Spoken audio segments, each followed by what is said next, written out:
Hi friends, welcome to week 4 of Lent and our Lenten story time. This week we are focusing on healing, God's love healing us.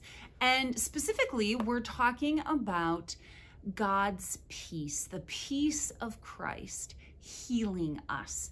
And we've shared a few times this week a portion of a poem by Robert Lax, who was a world-renowned poet that lived here in Olean and worked here in Olean. And he wrote a poem called Pax, which means peace. And inside of his poem Pax, there's this little prayer, and it's been our prayer this week. Oh Lord, let me find peace in this city. Let us bring peace to this city. Let thy peace be upon this city. So no matter where we live, whether it's a town or a city, let's be thinking about being disciples who bring God's healing peace to that city through our words, through our actions, through our thoughts. And let's remember that we want to bring not just the peace we can offer, but the peace of Christ, the peace of God.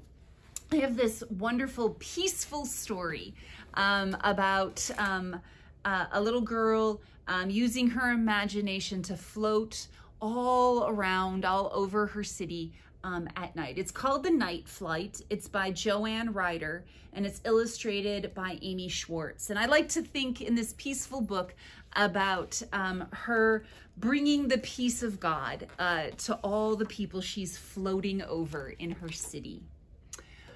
One bright summer evening, Anna played in the park. She sat on the back of Alexander, the old stone lion, and fed supper bread to the pigeons who landed on Alexander's ears.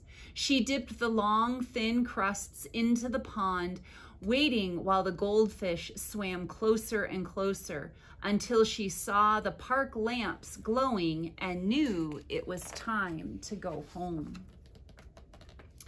Anna ran past the rows of dark houses till she saw her home in the grayness and someone in a red sweater waving at her from the stoop. They almost came today, Anna told Mama.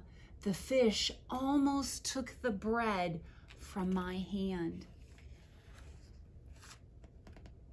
From her window, Anna heard the sparrows calling goodnight to each other, calling from the 3 tall trees nobody could climb. She watched the shadows creep up the tall buildings and hide the trees, the street, and the city in the dark. In the night, inside, it was still bright. Then Papa turned out the lamp so it was night inside and outside.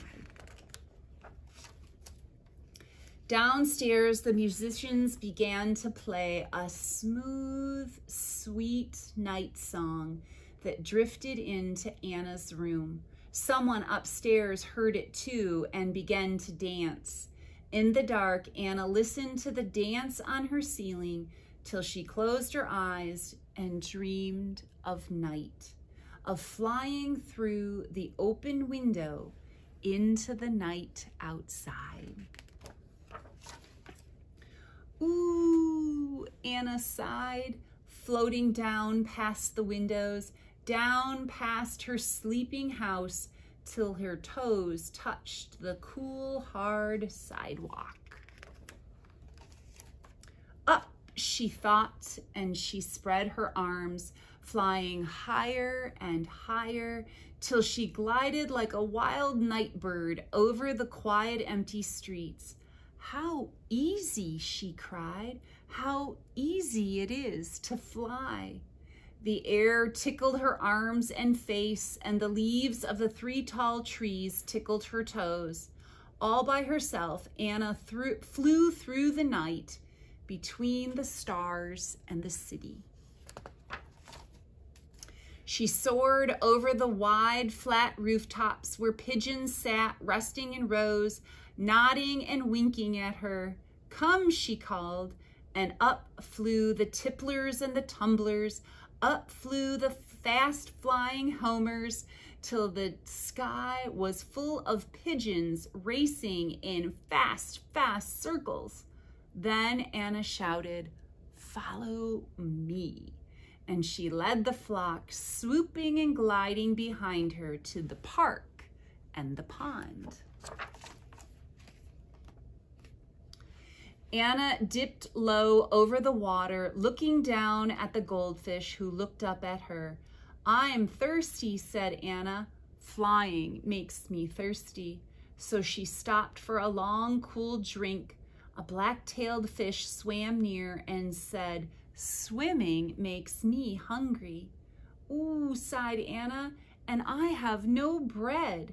The other fish came closer now, whispering softly to her, telling her their names, Flicker and Tassel and Billy Roundbottom.